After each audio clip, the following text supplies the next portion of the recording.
Mga ka-DIY, welcome back to our YouTube channel. So for today's video, gagawa tayo ng, ayan, nabasa nyo naman sa title, plug and play na solar generator. So plug and play, no hinang yung gagawin natin mga ka-DIY. So syempre, para sa ating solar generator, kailangan natin ng case. So kayo nang bahala kung kagaya nito, ano bang tawag dito, junction box o kaya toolbox yung gagamitin nyo. So, bahala na kayo kung anong gusto nyo gamitin para sa solar generator nyo or power generator. So, for today, power generator yung gagawin natin. So, walang solar charge controller yung gagawin natin. So, yun nga, unang kailangan natin is yung case. Tapos, ang pangalawa, mga ka-DIY ay ito. Ayan. Ano ba to? Ayan. Mabibili to sa Shopee. Yung mga link nga pala nasa video description ha kung gusto nyong gayahin yung ating build for today. So ito, kaya walang hinang yung ating solar generator. Yung output kasi natin, switch, voltmeter, connected na lahat. O, ayan o, diba? Pag binili mo, ganyan na siya.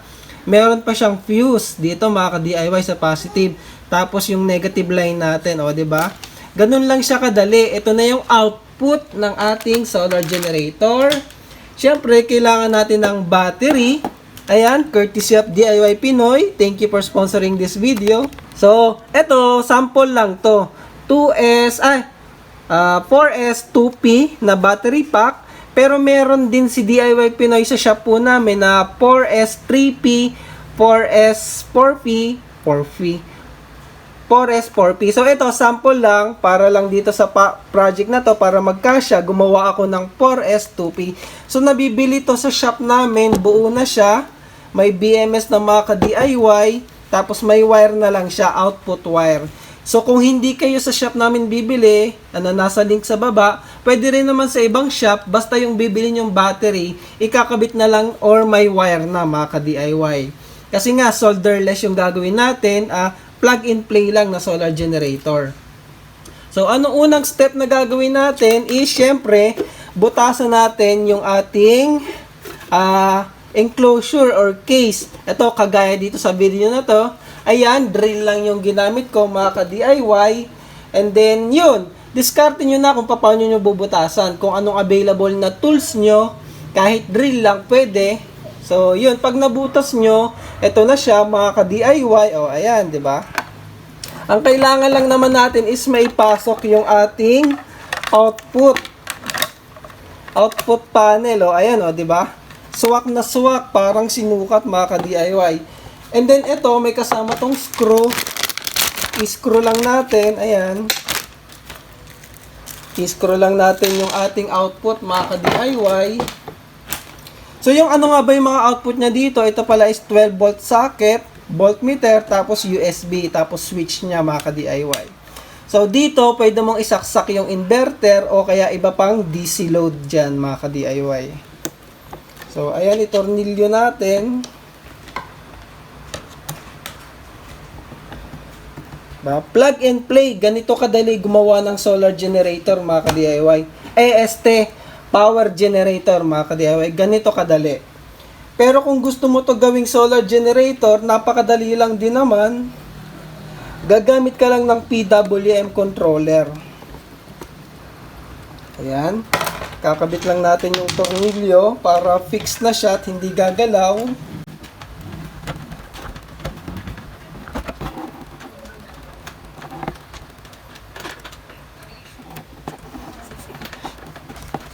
Oh, ayan. Tapos isa pang kailangan natin mga ka-DIY is ito, terminal block. Kasi ito yung pagkukonektahin natin ng ating battery tsaka output. Para nga pala sa charging, ito, meron ako ditong pigtail, female. So, female yan na, ayan, 5.5 by 2.1. Yung input connector niyan, yan yung butas niya. So, binutasan ko na rin to sa gilid. Yan yung para sa charging natin mga ka-DIY.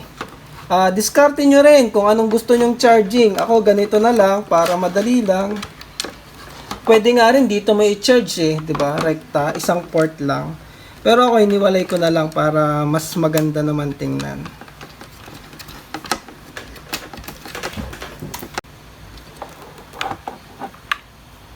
So, ayan, pag nahigpitan nyo na mga ka-DIY, ayan, nakapwesto na siya, basta wag lang gagalaw. So, ayan, pwede na itong pagsamahin, negative, negative, positive, positive. Putulan natin tong isa, medyo maiksi Ayan, tapos ikabit na natin sa ating terminal block mga ka-DIY.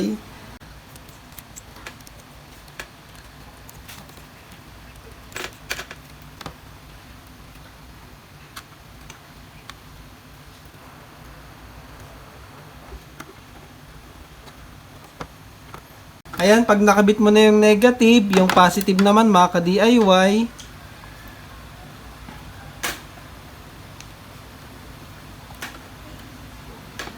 So, hinang-less to, hinang-less. Plug and play.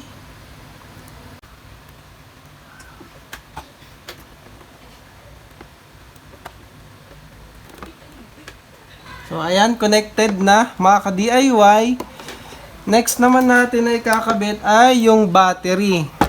So, yung battery sa kabilang side, sabi ko nga, example lang tong 12AH, 13AH, meron tayong 20, 26, tsaka 40AH sa shop. So, pwedeng sa iba kayo bumili, pwede rin sa shop namin mga ka-DIY. So, choice nyo naman yan. Ito lang, pinapakita ko lang sa inyo na madali lang siya gawin. Kasi yung mga dati medyo komplikado, baka nahihirapan kayo maghinang. So, ayan. Ito yung solusyon. So, plug and play lang yan. May konting bubutasan lang. Siyempre, butasan nyo yung case. Kung gusto nyo, kung ayaw nyo butasan, pwede rin. So, ayan, nakakabit na. Try natin i-power on. Uy! Oh, 'di ba? Instant. Meron ka ng USB output. Tapos ito, yan. Pwede ka nga palang bumili ng ganito rin mga ka-DIY kung gusto mong dagdagan yung USB output. O, 'di ba? Saksak mo lang. O, may voltmeter pa kaso hindi correct yung voltmeter. Ito yung app mas tama. So, ayan. 'Di ba? Instant may power generator ka na. So, ayan, ilagay mo lang 'yan diyan. Tapos, for safety, meron tayong fuse. Sa battery, may BMS. Ngayon, ang tanong, sa charging, ayan, ito lang yung charging port natin. Nagtataka kayo. Diba, usually, gumagamit tayo ng buck converter, ganito. Gagamit ka lang kasi ng ganito kung yung power supply na ginagamit mo is kagaya nung sa mga laptop charger. Pero dito, sa generator na to, hindi yun yung gagamitin natin. Ang gagamitin mong charger nito, mga ka-DIY, kung naalala nyo yung 50AH natin na portable solar generator, di ba may built-in na charger yun? Ganon yung gagamitin natin. So, charger siya directly pang LiPo. Kagaya nito, ayan, yan, yung nasa picture, ayan yung charger na mismo ng LiPo. So, hindi mo na kailangan ng buck converter para dyan. So, direkta na natin ikakabit yun dito sa port na to mga ka-DIY. So, matcha-charge na yung ating battery. Yung charger na yun, may indicator naman yun kapag fully charged niya, kulay red, tsaka kulay green. Ayan. Ngayon, para dito, testingin kong i-charge din gamit yung sarili kong charger. Mga ka-DIY. Ito, 'di ba? Meron akong charger. So, i-charge ko. Ganito rin naman yung function ng lithium iron phosphate na charger na nabibili natin sa Shopee. So, ayan, 'di ba? LiPo 4 yon. So, i-charge natin. Takpan ko lang muna. Pero yan na siya. Solar generator na yan, mga ka-DIY. Power generator. Pwede siyang gawing solar generator kasi power generator. Pwede siyang gawing solar generator. Gamit ka lang nito. Ikabit mo lang yung battery. Dito mo ikakabit. Dito, yung battery, dyan mo ikakabit. Tapos, itong solar input. Itong input na to, dyan mo ikakabit. O, diba? Tapos, yung output, dito din yan sa battery. O, pwede rin dito, pero dito na lang. Para kahit mas mataas na current. So, solar generator na siya. Kayo nang bahala. Pagkasyahin. Parang kakasya naman, Kakasya ba to? Ay, mukhang kasya nga. O, diba? Diskarte, konting tatanggalin nyo lang tong mga plastic na to. Kakasya na to. Solar generator na siya, 'di ba? 'Di ba? Oh, kasi Kasya siya, solar generator na mga ka-DIY. Pero ngayon, para sa bidlag na to, power generator lang siya. So, tanggalin ko na muna to. Isarado natin and then testingin natin i-charge mga ka-DIY.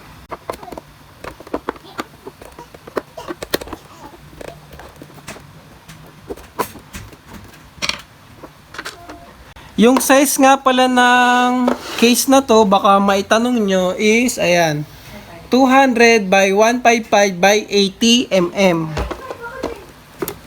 So, kasya yung 32,650 dyan or 32,700 nakatayo mga ka-DIY. Tested na yan.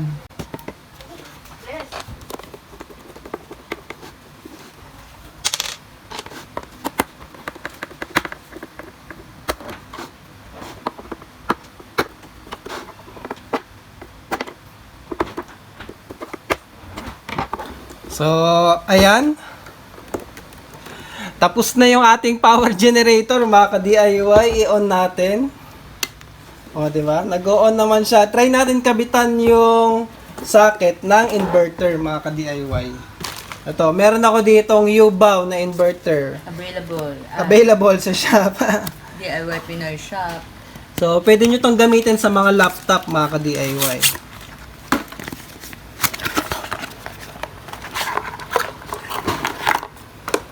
So, ayan, AC output yan, 50 Hz. So, check nyo kung pwede yung 50 Hz sa inyo. So, isasaksak mo lang yan dyan.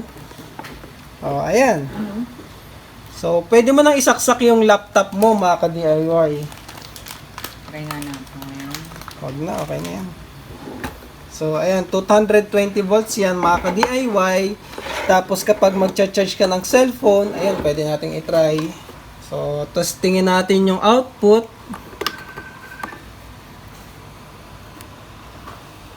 Oh, charging, mga ka-DIY. Yung kabila. Oh, charging. So, 'di ba ayos na ayos? Try naman natin i-charge yung ating solar generator, mga ka-DIY.